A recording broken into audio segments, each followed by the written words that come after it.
الحمد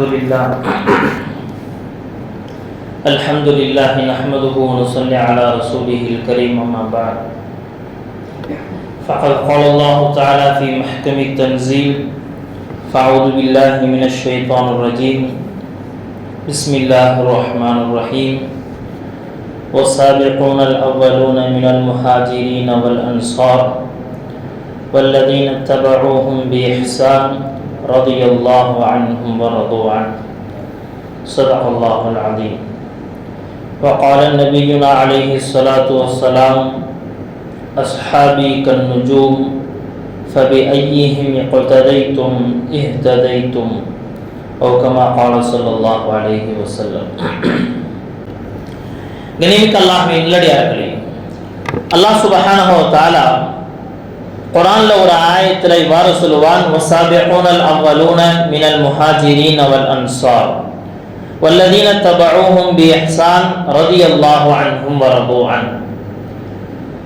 அன்சாரிகள் முஹாஜிர்களில் யார் ஆரம்ப காலத்தில் முஸ்லீம் ஆகிவிட்டார்களோ அவர்களும் அவர்களை பின்பற்றி வரக்கூடியவர்களும் அழகான முறையில் யார் அவர்களை பின்பற்றுகிறார்களோ அவர்களுக்கும் அல்லாஹ் சுப்ஹானஹு வ தஆலா தன்னுடைய பொருத்தம் கிடைக்கும் என்ற சுப செய்தியை வாக்குறுதியை அளிக்கிறார்.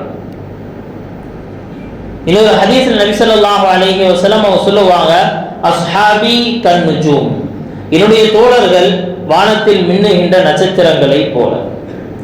ஃபபிஐஹிம் யக்ததைதும் இஹ்ததைதும், அந்த தோழர்கள்ல நீங்கள் யாரை பின்பற்றினாலும் சரி நீங்கள் வெற்றி அடைந்து விடுவீர்கள்.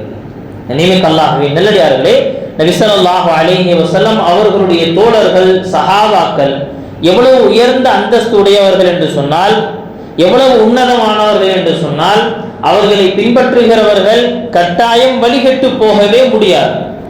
அந்த அளவுக்கு நேரான சீரிய பாதையில் அவர்கள் நபியை பின்பற்றினார்கள்.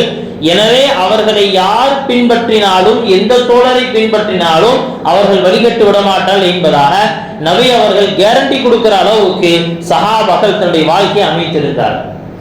இஸ்லாத்தை பின்பற்றுவதில் சஹாபாக்களுக்கு இருந்த ஒரு மிகப்பெரிய ஒரு வலு, மிகப்பெரிய ஒரு இஸ்திகாமத்து தான், ஒரு உறுதி தான் இப்படிப்பட்ட வார்த்தைகளை தன்னுடைய தலைவர் முஹம்மது ஸல்லல்லாஹு அலைஹி வஸல்லம் அவர்களுடைய தரப்பிலிருந்து சொல்ல வைத்தது. நியமிக்க அல்லாஹ்வின் நல்லடியார்களே, அந்த அடிப்படையில் தான் நம்முடைய வரலாற்று ஆசிரியர்கள் சஹாபாக்குடைய வரலாறுகள் அப்படிங்கிற தலைப்பின் கீழே பல்வேறு கோணங்களில் ஆய்வு செய்து அவர்களுடைய அரசியல் வாழ்க்கை, அவருடைய குடும்ப வாழ்க்கை, அவர்களுடைய பொது வாழ்க்கை என்பதாக பல்வேறு கோணங்களில் இந்த வரலாற்றை அலைசி ஆராய்ந்து இந்த உம்மத்திற்கு தந்திருக்கிறார்கள். நியமிக்க அல்லாஹ்வின் நல்லடியார்களே, அதில் குறிப்பாக இஸ்லாத்தினுடைய ஆரம்ப கால ஹலீஃபாக்கள் என்று பார்க்கும் பொழுது யார் என்று சொன்னால் 4 பிரபல்யமான ஹலீஃபாக்கள். ஹஜ்ரத் அபூபக்கர் சித்திக் ரலியல்லாஹு அன்ஹு, ஹஜ்ரத் உமர் ரலியல்லாஹு அன்ஹு, ஹஜ்ரத் உஸ்மான் ரலியல்லாஹு அன்ஹு, ஹஜ்ரத் அலி ரலியல்லாஹு அன்ஹு.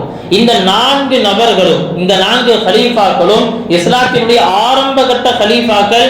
இவர்கள் விஷயத்தில் யாருக்குமே எந்த விதமான கருத்து வேறுபாடும் கிடையாது இவர்களுடைய ஆட்சியினுடைய விஷயத்தில். நியமிக்க அல்லாஹ்வின் நல்லடியார்களே, இன்னும் சொல்ல போனா இஸ்லாமிய சாம்ராஜ்யம் பறந்து விரிந்தது என்று சொன்னால் உமர் ரலியல்லாஹு அன்ஹுடைய ஆட்சியில் இருந்து அந்த பறந்து விரியக்கூடிய அந்த விஷயமே ஆரம்பிக்குது. அதற்கு பிறகு உஸ்மான் ரலியல்லாஹு அன்ஹு அவர்கள் ஆட்சிக்கு வராங்க.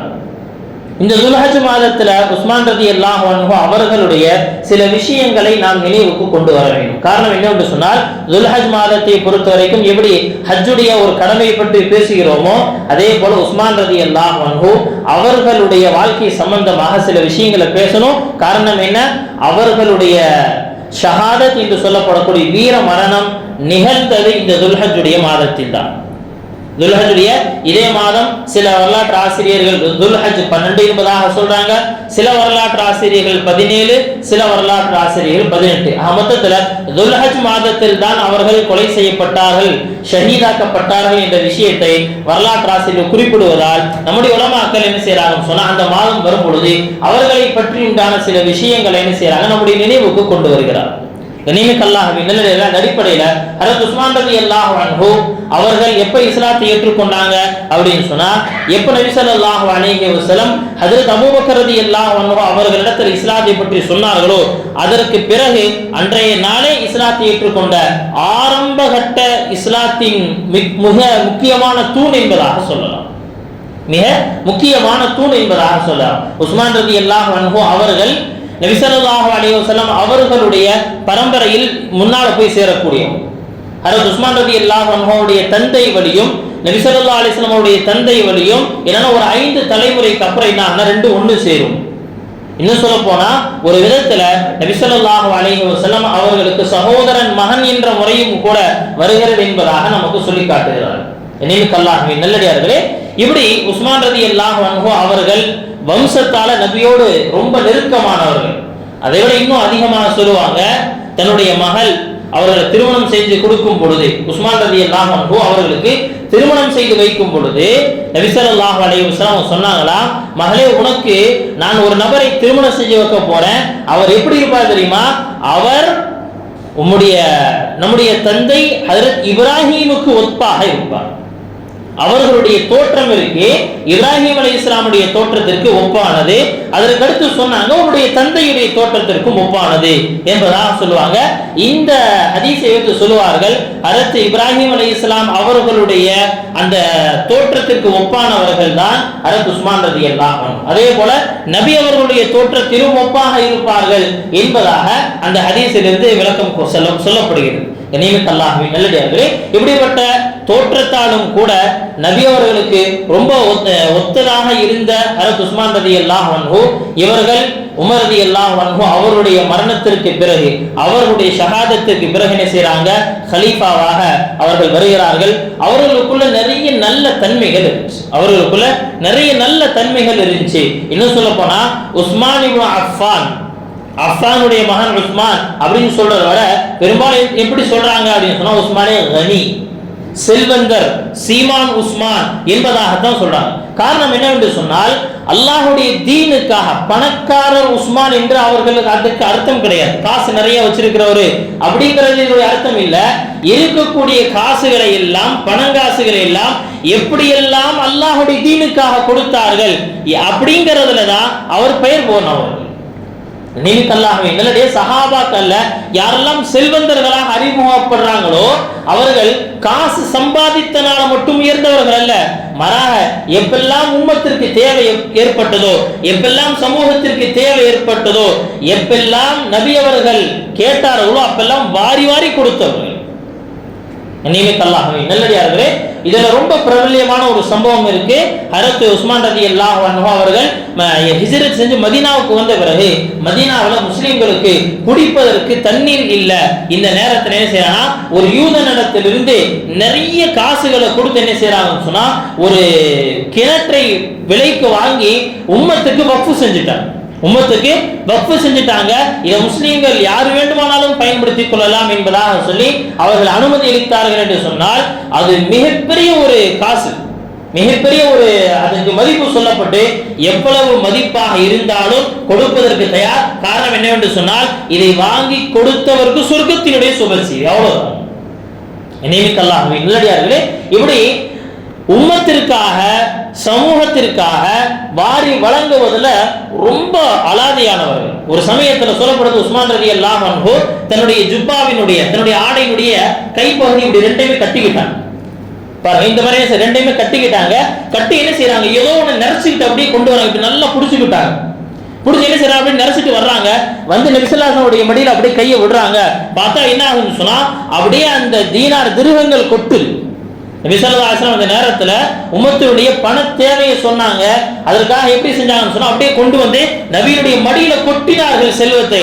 அதை எடுத்து பார்த்து நபி அவங்க சொன்னாங்க, அல்லாஹ் உஸ்மானுடைய பாவத்தை மன்னிச்சுட்டான், இனிமேல் எந்த தவறு செய்தாலும் எந்த விதமான இடைஞ்சலும் அவருக்கு சொர்க்கத்துக்கு போகிறதுக்கு ஆகாதுன்றாங்க. இவ்வளவு செல்வங்களை என்ன செஞ்சாங்க, இந்த உம்மத்திற்காக அந்த சமயத்துல அல்லாஹ்வுடைய தீனுக்காக செலவழித்தார்கள். நினைவுக்கு அல்லாஹ்வின் நல்லடியார்களே, இவரிடத்துல இருந்த இன்னொரு ரொம்ப அலாதியான ஒரு குணம் என்னன்னா ரொம்ப வெட்க சுபாவம் உடையவர்கள், ரொம்ப வெட்க சுபாவம். ஒரு சமயத்துல ஹஜ்ரத் ஆயிஷா ரலியல்லாஹு அன்ஹா சொல்றாங்க, வீட்டுல அமர்ந்து இருக்கிறோம், நபி ஸல்லல்லாஹு அலைஹி வஸல்லம் அவங்க உட்கார்ந்து இருக்கிறாங்க. உட்கார்ந்து இருக்கும்போது அவர்களுடைய முழங்காலோ அல்லது அவர்களுடைய தொடையோ என்ன ஆகுதுன்னு சொன்னா கொஞ்சம் திறந்த மாதிரி இருக்கு, ஆடை கொஞ்சம் விலகி இருக்கு. ஹஜ்ரத் அபூபக்கர் வர்றாங்க, உட்கார்ந்து பேசிட்டு போயிட்டாங்க. ஹஜ்ரத் உமர் வர்றார், பேசிட்டு போயிட்டாங்க. மூன்றாவதாக உஸ்மான் வர்றாங்க. உஸ்மான் வந்த உடனே என்ன செய்யறாங்க, முதல்ல ஆடைகள் எல்லாத்தையும் சரி செய்யறாங்க. அதற்கடுத்து உஸ்மான்கிட்ட பேசிட்டு என்ன செய்யறாங்க, அவர்கள் அனுப்புறாங்க. இது எல்லாத்தையுமே ஹரத் ஆயிஷா ரலியல்லாஹு அன்ஹா பார்த்துட்டே இருக்கிறாங்க. வந்து கேட்டாங்களா, யா ரசூலுல்லாஹ், ஹரத் அபூபக்கர் உமர் ரெண்டு பேருமே வந்தாங்க, எந்த விதமான ஒரு பரபரப்பும் இல்ல, அப்படியே உட்கார்ந்து இருக்கிறீங்க, பேசிட்டு போயிட்டாங்க. உஸ்மான் வந்த உடனே பரபரப்படன்னு என்ன செஞ்சீங்க, அப்படியே உங்களுடைய ஆடைகள் எல்லாம் சரி செஞ்சுட்டு பேசி அனுப்புறீங்களே. சொன்னாங்களாம், நான் எப்படி அவருக்கு முன்பாக இப்படி உட்கார முடியும், அவருக்குள்ள வெட்க சுபாவம் இருக்கு.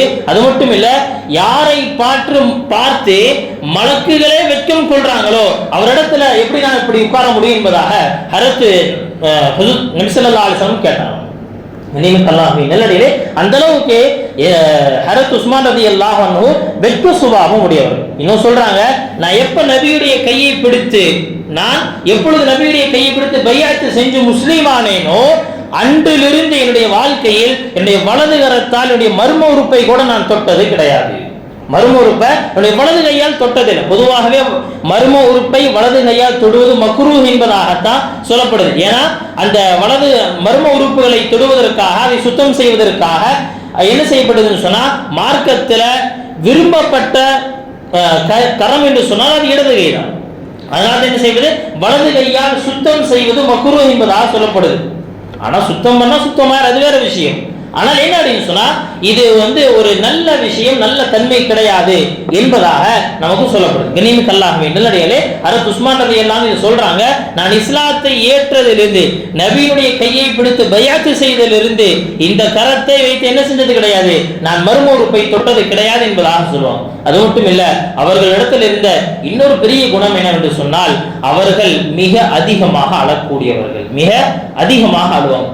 மிக அதிகமான அழுகை அப்படிங்கிறது எப்படின்னு சொன்னா, எப்பெல்லாம் அவங்க அழுகிறாங்களோ, சில பேர் கேட்பாங்களாம், சொர்க்க நரகத்தை பத்தி பேசும் பொழுது நீங்க அழுகிறது இல்ல, அல்லது நரகத்தை நினைச்சு நீங்க அழுகிறீங்களா அப்படின்னு கேட்ட நேரத்தை அவங்க சொல்லுவாங்களா, இல்ல கபரை நினைத்து அழுகிறேன். கபரஸ்தானுக்கு ஹரத் உஸ்மான் போயிட்டாங்க அப்படின்னு சொன்னா தாடி நினையும் அளவுக்கு என்ன செய்வாங்கன்னா அவங்க அழுவாங்க. இனிமே அல்லாஹ்வின் நல்லடியார்களே, இன்னைக்கு கபரஸ்தானை பார்த்தா அழுகை அப்படிங்கறதெல்லாம் இல்லவே இல்லை. அதை பார்த்து சரி அழுகதா இல்ல, நானும் ஒரு நாள் இந்த இடத்துக்கு வரணுமே அப்படிங்கிற எண்ணம் கூட நம்மள்ட்ட வர்றதில்லை. அங்க போன பிறகு நிறைய விஷயங்களை என்ன செய்யறோம் சொன்னா நாம பேசிக்கிறோம். அந்த இடத்துக்கு போன பிறகு கபரஸ்தானுடைய ஜியாரத்தை எதற்காக, ஜியாரத்துல் குபூர், கபர்களை தரிசிப்பது, கபர்களை ஜியாரத்து செய்வது எதற்காக சொன்னா மறுமையினுடைய சிந்தனை வருவதற்காக. நியமிக்க அல்லாஹ்வின் நல்லடியார்களே, ஆனா என்ன செய்யறோம், ரொம்ப சர்வசாதாரணமா போறோம், அங்க எந்த விதமான சிந்தனைகளும் இல்லாம என்ன செய்யறோம்னா அப்படியே கடந்து போயிடும். இதெல்லாம் நம்முடைய உள்ளம் இறுகி போயிருச்சுங்கிறதுக்கு உண்டான அடையாளம். எல்லாருமே யோசிக்கணும், ஒவ்வொருத்தரும் யோசிக்கணும். கபரை கடந்து செல்லும் பொழுது ஹரத் அலி ரலியல்லாஹு அன்ஹு செய்றாங்க சொன்னா, கடந்து போறாங்க, கடற்கறாங்க தன்னுடைய மாணவன் குமைல் அப்படிங்கிற மாணவர்கள் கடந்து போறாங்க.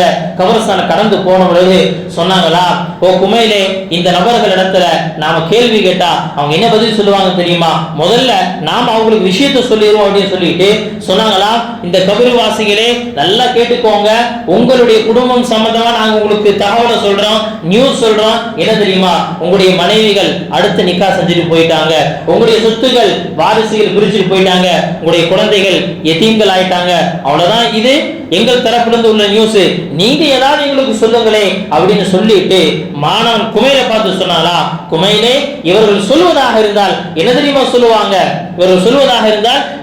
சொல்லுவாங்க, நீங்கள் கபருக்குள் வரும் பொழுது தக்வா என்ற இறை அச்சத்தையும் இறை அன்பையும் கொண்டு வந்துருங்கன்னு சொல்லுவோம். அதற்கடுத்து அழுதுகிட்டே சொல்றாங்க, யா குமைல், அல் குபூரு சுந்தூகுல் அமல். சொன்னால குமையிலே, இந்த கபர் இருக்கே, இது என்னன்னு சொன்னா அமல்களினுடைய கல்லாப்பெட்டி மாதிரி. இதை போட்டுக்கிட்டே இருப்போம். எதை உள்ள போட்டிருக்கோம் அப்படிங்கிறது ஒவ்வொரு நபரும் கபருக்குள்ள போனால்தான் தெரியும். நல்லதை போட்டிருக்கிறோமா அல்லது தீயதை போட்டிருக்கிறோம். கபரஸ்தானை கடந்து போகும் பொழுது அந்த எண்ணம் இல்லை.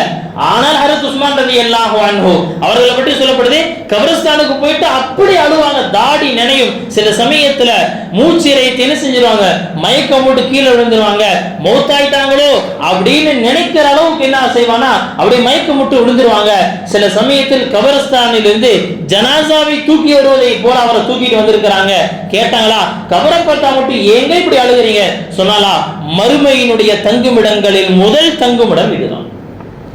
மறுமையுடைய தங்குமிடத்துல முதல் தங்குமிடம் இங்கதான். இங்கு போய் ஒரு நபர் அவருடைய கேள்வி கணக்கு கரெக்டா சொல்லிட்டாருன்னா இதற்கு பிறகு வரக்கூடிய எல்லா இடங்களும் இதை விட லேசா இருக்கும். லேசா இருக்குங்கிறது இல்லை, இதை விட லேசா இருக்கும். இங்கு ஒரு நபர் சிக்கிட்டாரு, இங்கு ஒரு நபர் கேள்வி கணக்குக்கு பதில் சொல்ல முடியாம தவிக்கிறாரு என்று சொன்னால் இந்த இடத்தில் தோற்றுவிட்டவன் இதற்கடுத்து சந்திக்கக்கூடிய அடுத்தடுத்த இடங்களில் இதைவிட மோசமாக சிக்குவான். ரைடு சாதாரண ரைடெல்லாம் இருக்காது. நிலடையிலே அதான் சொல்றாங்க, இந்த இடத்துல இருந்து எப்படியா தப்பிச்சிடணும். இந்த இடத்துல நான் தப்பிச்சிட்டேன், நான் என்ன செய்வேன், அடுத்த இடத்துல தப்பிச்சிருவேன். இந்த இடத்துல நான் சிக்கிவிட்டால் அடுத்த இடத்திலும் நான் சிக்குவேன். கபரில் தப்பித்தவன் சொர்க்கம் வரைக்கும் என்ன செஞ்சிருவான், தப்பிச்சு போயிடுவான். கபரில் சிக்கியவன் சொர்க்கம் வரைக்கும் என்ன செய்ய முடியாது, அவங்கங்க சிக்கிட்டே இருப்பான். கடைசியாக ஏதோ அல்லாஹ் இறக்கப்பட்டு அவனுக்கு கொடுத்து விட்டால், சொர்க்கத்தை அழித்து விட்டால் என்ன, அவன் தப்பிச்சுக்குவான். அல்லாஹ் சுப்ஹானஹு வ தஆலா கபருடைய அந்த பிடியில் இருந்து நம் அனைவரையும் பாதுகாப்பானாக, நம்முடைய சந்ததிகள் அனைவரையும் பாதுகாப்பானாக, முழு உம்மத்தையும் பாதுகாப்பானாக. கனிமிக்கல்லாஹ்வின் நல்லடியிலே அந்த ஹஜ்ரத் உஸ்மான் ரலியல்லாஹு அன்ஹு இந்த காரணத்தை வைத்துதான் அழுவார்களாம். இது அவர்களுடைய வாழ்க்கையில பேசப்படக்கூடிய ரொம்ப பிரதானமான ஒரு விஷயம். அதற்கடுத்து சொல்லுவாங்க துன்னூரைன், அவர்களை பத்தி என்ன செய்வாங்க, சொல்லுவாங்க துன்னூரைன், இரண்டு ஒளிகள் உடையவர். இதற்கு என்ன காரணம், ஏன் இந்த வார்த்தை சொல்லப்பட்டுச்சு அப்படின்னா அதுக்கு வரலாற்று ஆசிரியர் எழுதுவாங்க. எல்லாருக்கும் தெரிஞ்சதான் ஹஜ்ரத் உஸ்மான் ரலியல்லாஹு அன்ஹு அவர்கள் நபி ஸல்லல்லாஹு அலைஹி வஸல்லம் அவர்களுடைய 2 மகள்களை திருமணம் செஞ்சிருக்கிறாங்க. 2 மகள்களை திருமணம் செஞ்சிருக்கிறாங்க. 2 மகளை திருமணம் செய்தனால 2 ஒளிகளுக்கு சொந்தமானவர் என்ற ஒரு புகழ் பெயரோடு என்ன செய்யறானா அவர்கள் அழைக்கப்படுகிறார்கள். இதுல ரொம்ப பிரதானமான விஷயம் ஹஜ்ரத் உஸ்மானுக்கு மட்டும் என்ன அப்படின்னு கேட்டா, உலமாக்கள் கிதாப்ல அனைவரும் அல்லாம சுயூத்தி ரஹ்மத்துல்லாஹி அலைஹி என்பதான் நினைக்கிறேன், அவங்க தன்னுடைய கிதாபுல பதிவு செய்யறாங்க. என்னன்னா ஆதம் அலைஹிஸ்ஸலாம் அவருடைய காலத்திலிருந்து நபியினுடைய காலம் வரைக்கும் எத்தனை நபிமார்கள் வந்திருக்கிறாங்களோ எந்த நபியினுடைய 2 மகள்களும் ஒரே நபருடைய திருமணத்தில் வந்தது கிடையாது. ஷுஐப் அலைஹிஸ்ஸலாம் அவருடைய 2 மகள்களில் ஒருவரை மூசா திருமணம் செய்தார்கள், இன்னொரு மகளை திருமணம் செய்தார். ஆனால் இப்படி அந்த வரலாறு முழுக்கவே என்ன அப்படின்னு அவங்க சொல்லுவாங்க, ஒரு நபியினுடைய 2 மகள்களை ஒரே நபர் திருமணம் செய்ததாக கிடையவே கிடையாது. நினைவுக்கல்லாஹ்வின் நல்லதே. முதல்ல ருக்கையா ரலியல்லாஹு அன்ஹா அவங்கள திருமணம் செய்யறாங்க. பத்ர் போருடைய நேரத்துல அவங்க இறக்குறாங்க, வஃபாத் ஆகிறாங்க. அவர்களுக்கு கவலை, மனைவி இறந்ததுக்காக மட்டும் கவலை இல்லைங்க, மனைவி இறந்ததோடு இன்னொரு வருத்தம் என்னன்னு சொன்னா நபியினுடைய மருமகன் அப்படிங்கிற இந்த பட்டம் இனி போயிருச்சு. அதுக்கடுத்து ஹஜ்ரத் நபி ஸல்லல்லாஹு அலைஹி வஸல்லம் பார்க்கறாங்க, இன்னொரு மகள் உம்மு குல்சூமை திருமணம் செய்து கொடுக்குறாங்க. உம்மு குல்சூம் அவரோட வாழ்றாங்க. கொஞ்ச நாள் இவர்களும் வஃபாத் ஆகிறாங்க. இப்ப என்ன செய்யறாங்க சொன்னா கவலை அடைகிறாங்க. இந்த சமயத்துல தான் நபி ஸல்லல்லாஹு அலைஹி வஸல்லம் சொன்னாங்க, எனக்கு இதற்கு மேலும் மகள்கள் இருந்தால், இதற்கு மேலும் நிறைய பெண் பிள்ளைகள் இருந்தால் நான் என்ன செஞ்சிருப்பேன்னு சொன்னா ஒருவர் இரக்கமற்றவரை நான் உஸ்மானுக்கு நிக்கா செய்து வந்திருப்பேன். நல்லடியே. காரணம் என்ன என்று சொன்னால் அவர்கள் அவ்வளவு உயர்ந்த தன்மைகளுக்கும் உயர்ந்த சிஃபாத்துகளுக்கும் உயர்ந்த குணங்களுக்கும் சொந்தமானவர்கள். நல்லடியிலே அதே போல இதே ஹஜ்ரத் உஸ்மான் ரலியல்லாஹு அன்ஹு அவர்களை பற்றி நபி ஸல்லல்லாஹு அலைஹி வஸல்லம் அவங்க செஞ்ச முன்னறிவிப்புகளும் நிறைய இருக்கு. ஒரு சமயத்துல உஹது மலை மேல நபி அவங்க, ஹஜ்ரத் அபூபக்கர், ஹஜ்ரத் உமர், ஹஜ்ரத் உஸ்மான் 4 பேர் நிக்கிறாங்க. உஹது மலை அப்படியே குலுங்குது, எப்படி பூகம்பத்துல ஆடுமோ அது மாதிரி ஆடுது அந்த உஹது மலை. சொன்னாங்களா நபி ஸல்லல்லாஹு அலைஹி வஸல்லம் தன்னுடைய காலால என்ன செய்யறாங்க, உஹது மலையை எட்டி உதைக்கிறாங்க. உதைச்சு சொன்னாங்களாம், உஹதே அமைதியாக உன் மேல யார் இருக்கிறாங்கன்னு தெரியாம நீ ஆடிட்டு இருக்கிற, உண்மையில இருப்பது யார், ஒரு நபி, நபியுன் வஸித்தீகுன் வஷஹீதைன். சொன்னாங்களா ஒரு நபி இருக்கிறார் உன் மேல, அது மட்டும் இல்லாம சித்தீக் ஒருத்தர் இருக்கிறார், 2 ஷஹீதுகள் உன் மேல நிக்கிறாங்க. இப்படி இருக்கும் பொழுது நீ எதுக்கு ஆடிக்கொண்டிருக்கிறாய் என்பதாக நபி ஸல்லல்லாஹு அலைஹி வஸல்லம் கேட்கிறாங்க. நிமிக்கல்லாஹ்வின் நல்லடியிலே அவர்கள் வாழும் காலத்திலேயே உணர்த்தி விட்டார்கள், உங்களுடைய மரணம் அப்படிங்கிறது எப்படி ஏற்படும், ஷஹாதத்தை கொண்டுதான் ஏற்படும், நீங்கள் கொல்லப்படுவீர்கள் என்ற விஷயத்தை என்ன செய்யறாங்க அவர்களுக்கு உணர்த்தி விட்டார்கள். ஒரு சமயத்தில் நபி ஸல்லல்லாஹு அலைஹி வஸல்லம் தனக்கு பின்னால ஏற்படக்கூடிய சில குழப்பங்களை பத்தி பேசிட்டு இருக்கிறாங்க.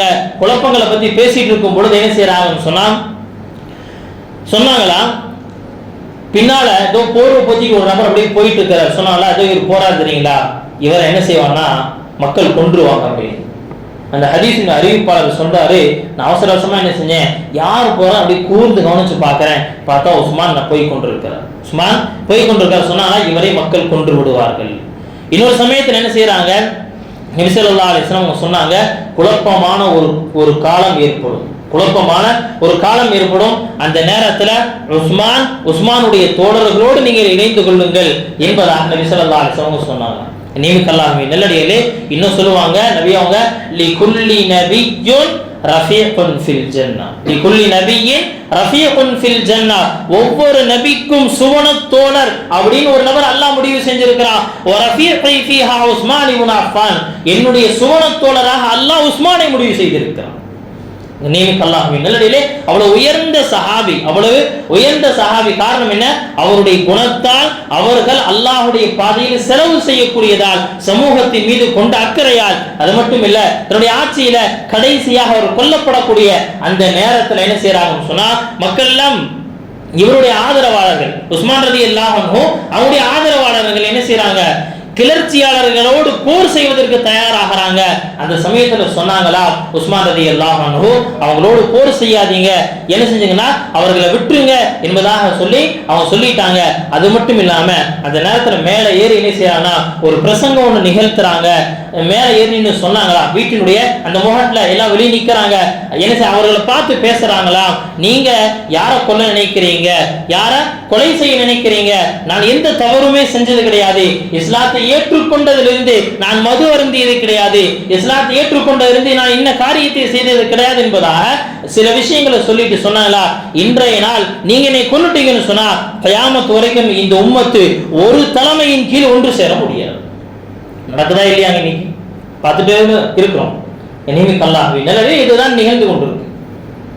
ஏன், தன்னுடைய ஆதரவாளராக தன்னுடைய மனசுல எது தோணுதோ அதைத்தான் சரி என்பதாக நினைச்சு அவங்க செஞ்சாங்க.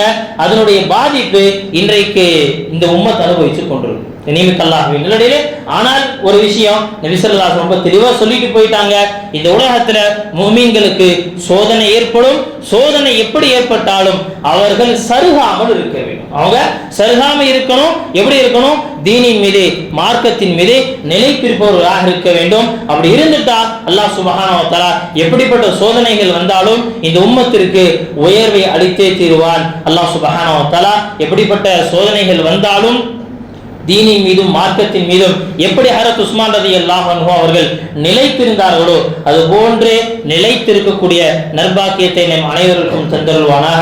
வ ஆகிரு தஅவானா அனில் ஹம்துலில்லாஹி ரப்பில் ஆலமீன். சுன்னத்துல்லாஹி